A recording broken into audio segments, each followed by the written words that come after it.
आज की बात। स्वागत। आज की बात आपको सुनाते हैं बौद्ध कला से।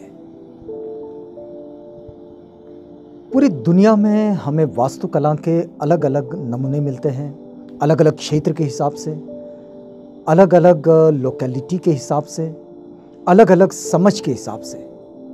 लेकिन हम अगर दुनिया में कहीं भी अगर वास्तुकला को कहीं से मार्गदर्शित होता हुआ देखते हैं तो उसमें कहीं ना कहीं बौद्ध वास्तुकला का एक प्रभाव जरूर मिलता है।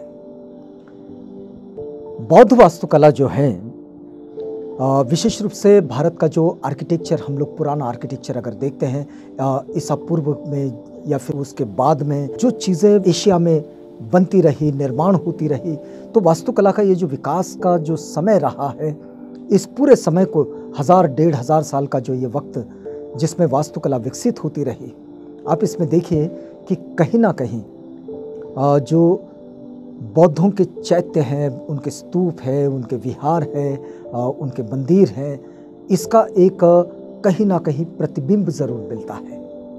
आप देखिए, जो लोग कभी अजंता गए होंगे, कभी एलोरा गए होंगे, उसे वैसे अजंता को अभी तो हम अजंता के नाम से जानते हैं, लेकिन उसको अजिंठा कहते हैं लोग। ये जो औरंगाबाद के पास महाराष्ट्र में, इसको आप देखें, या फिर भारत के सारे पुरातन जितने भी बुद्ध विहार हैं उनको देखें, इसमें वास्तुकला का एक विशिष्ट नमूना हमें देखने को मिलता है।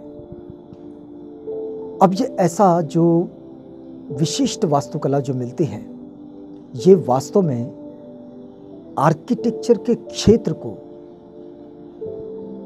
बौद्धों की कला ने दिया हुआ एक बड़ा ही महत्वपूर्ण योगदान है, और इसको इस दृष्टि में समझने की बड़ी ज़रूरत है। आप देखिए कि भारत में जितने भी पर्यटक आते हैं, उन पर्यटकों के आकर्षण का केंद्र ये अजंता होता है। अजंता का जो कलात्मकता है, उसके जो भित्ति चित्र हैं, उन गुफाओं में बने हुए जो पेंटिंग्स हैं, उन सबको आप देखें तो ये पूरी दुनिया के लोगों का एक आकर्षण है। लेकिन वो जिस तरह से बनाए गए हैं, आप देखिए, इतना वक्त गुजर गया, लेकिन आज भी वो देखते बनती है और देखते ही बनती है। तो ये जो देखते ही बनने वाली जो बात है, इसमें चैत्यों का जो निर्माण बौद्ध संस्कृति में हम लोग देखते हैं, चाहे वो चैत्य हो चाहे स्तूप हो, ये अमूमन बौद्ध सम्राट राजा अशोक ने बनाए इसे, और उनके काल में जो 84,000 चैत्य, स्तूप, मंदिर, विहार ये जो बने, आप जानते हैं कि ये सिर्फ किसी वास्तुकला का ही नमूना थे, ऐसी बात नहीं थी। तो ये एक उद्योग के केंद्र भी हुआ करते थे, ये शिक्षा के भी केंद्र हुआ करते थे। आप देखिए, नालंदा का जितना भी ढांचा हमें मिलता है, उस ढांचे को आप देखें, उससे पता चलता है कि भाई नालंदा क्या था। एक ऐसा विश्वविद्यालय जो विश्व प्रसिद्ध विश्वविद्यालय, और वो बौद्ध काल में, मतलब भारत की पहचान है वो। तो ये जो शिक्षा के केंद्र रहे, इसमें जो विदेशों से विद्यार्थी पढ़ने के लिए आते हैं, ये इस वास्तुकला से कुछ सीखते भी हैं। इतने स्पेशियस, प्रशस्त, और यही चीज़ें आप देखें कि अगर हम विदेशों में कहीं जाएं और वहाँ की यूनिवर्सिटीज़ को देखें, तो वो यूनिवर्सिटीज़ भी इतनी ही प्रशस्त लगती है। तो शिक्षा के केंद्र कैसे प्रशस्त हो, ये बात बौद्धों की वास्तुकला से भी हमें देखने को मिलती है। और वो कितने बेहतर होने चाहिए कि जहां पढ़ने का मन बने। ये बौद्ध वास्तुकला का एक बेहतर मार्गदर्शन आज के जीवन के लिए आता है।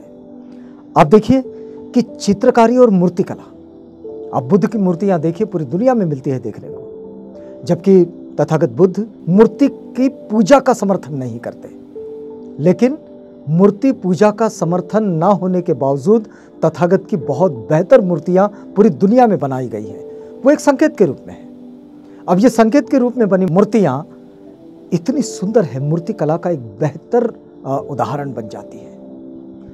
चित्रकला बौद्धों की जबरदस्त, पूरी दुनिया में आज की चित्रकारिता को भी आप देखें, जो पेंटिंग्स उस वक्त बनाए गए हैं, आज के जो चित्रकार हैं, आज के जो पेंटर्स हैं, आज के जो इलस्ट्रेशन के आर्टिस्ट हैं, वो अपनी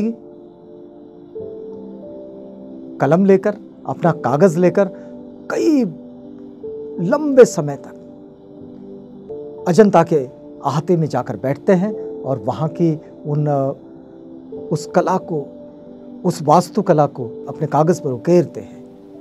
तो ये जो स्थितियाँ हम लोग देखते हैं, ये पूरी दुनिया को बौद्ध वास्तुकला का और बौद्ध आर्किटेक्चर का एक बड़ा उदाहरण तो है ही, लेकिन मार्गदर्शन भी है।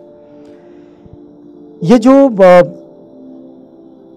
ईसा पूर्व वक्त से लेकर तो 8वीं-9वीं शताब्दी तक जो चैत्य गृह बने हैं, ये सारे चैत्य गृह जो अजंता के हो, एलोरा के हो, ये सारे के सारे, या फिर पत्थर काट काट कर जो मूर्तियां बनाई गई हैं, उन मूर्तियों को अगर देखें तो वे वास्तुकला को और चित्रकला को, दोनों को एक बड़ा मार्गदर्शन करते हैं।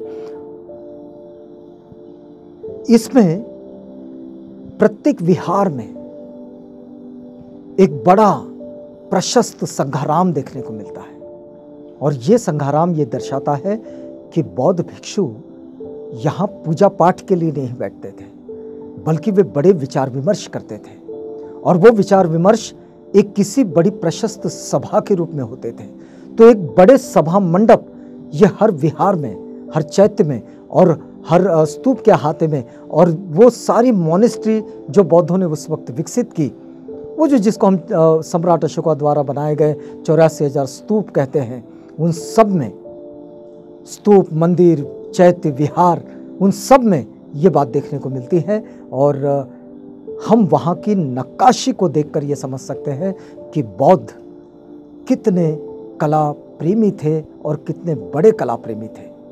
तो इनका ये जो कला का प्रेम है, वास्तुकला के प्रति, चित्रकला के प्रति, ये सारा का सारा प्रेम आज तक झरता हुआ आज के कलाकारों तक, जो फिर चित्रकला के हो, कविता के हो, कहानियों के हो, वास्तुकला के हो, या फिर किसी भी तरह की कला के, चाहे वो डांस के क्यों ना हो, ड्रामा के क्यों ना हो, सभी के पास में ये उनकी कला से झरता हुआ जो प्रेम है वो यहाँ तक चला आता है। और यहाँ भी उतने ही प्यार से उस वास्तुकला को देखते हुए आज की कला का निर्माण करते हैं, और आज की कला को वे अपने कागज़ पर, मूर्तियों में, पत्थरों में उकेरते हैं। तो आज की बात में हम यहाँ रुकते हैं, इस वादे के साथ कि कल आपसे पुनः भेंट होगी, जब हम इसी बात को आगे बढ़ाएंगे।